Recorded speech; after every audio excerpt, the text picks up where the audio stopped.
Patricia Livingston, in her daily reflections for Advent and Christmas, a little booklet, tells the story of one Christmas Mass she attended where a rather awkward and tall adolescent server who had really thick eyeglasses was having trouble with this big, heavy processional cross. It was a little unwieldy, and when he got to the stand where it was to go, it was wavering back and forth and forward and front, and he was having trouble finding the hole. Eventually, he got it in the hole, and there was this loud thunk as it sunk in.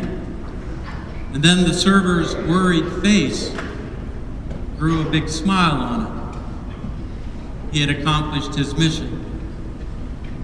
However, the cross, instead of facing out towards the people from the stand, was turned sideways and was facing the nativity scene, so that Jesus on the cross was looking down on himself in the manger. And so that Patricia had the thought at that moment that the cross and the crib are inseparable.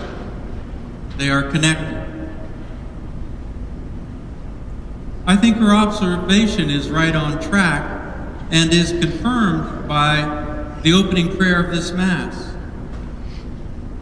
That opening prayer referred to our celebration tonight as this most sacred night.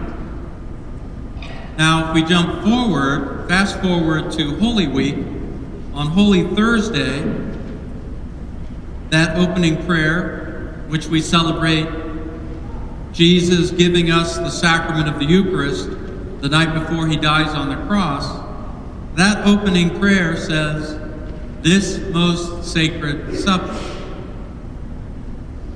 this most sacred night, this most sacred supper. Do you hear the connection? The crib and the cross are connected.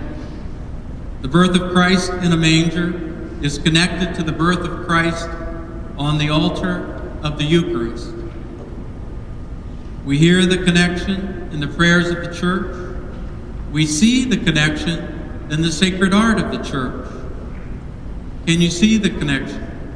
Now, it's a little difficult maybe to see with our ceramic set, but Jesus is lying in a wooden manger, and if you look closely, it has crossed legs on the manger, wooden crossed legs that remind us of the crossed wooden beams of the crucifix. And we can see it in the gospel description we had this evening of baby Jesus being wrapped in swaddling clothes, it said. Swaddling, what does this mean? Swaddling was done to promote good body posture for babies. All good Jewish parents concerned with doing the best for their babies took these small, narrow strips of cloth and would wrap them tightly around the baby to help them grow straight and tall. And our baby Jesus grows up to be the tallest man that ever walked on the earth in truth.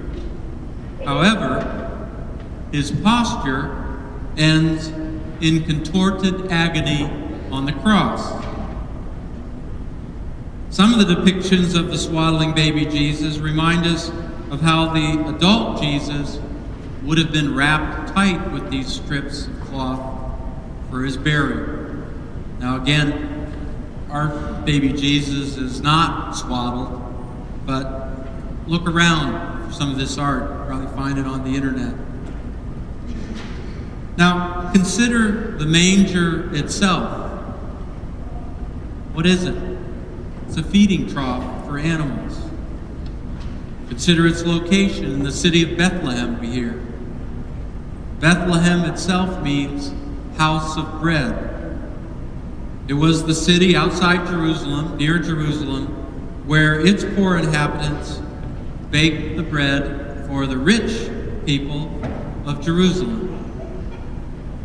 So we find our Savior lying in a manger, a feeding trough, in Bethlehem, which means house of bread, to remind us that he is food for us, nourishing bread for our starving souls.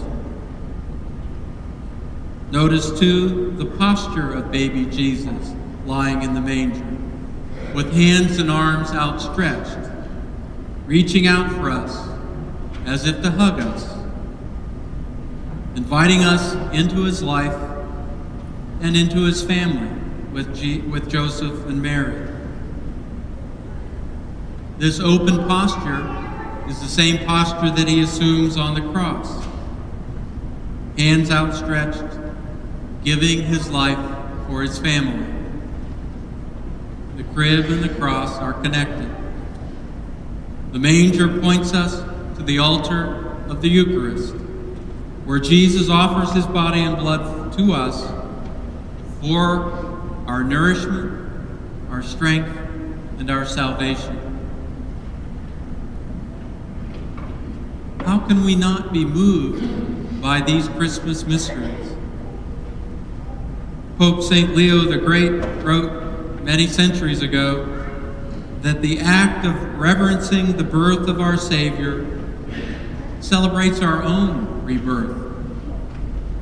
All that is gentle, loving, embracing, welcoming, self-sacrificing, holy, and innocent in the baby Jesus can be born anew in each one of us this Christmas.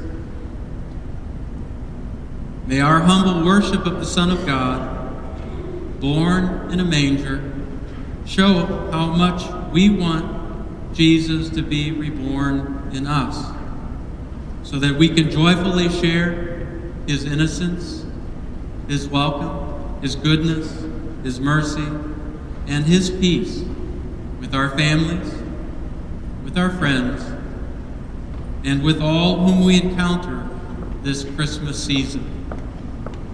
Merry Christmas.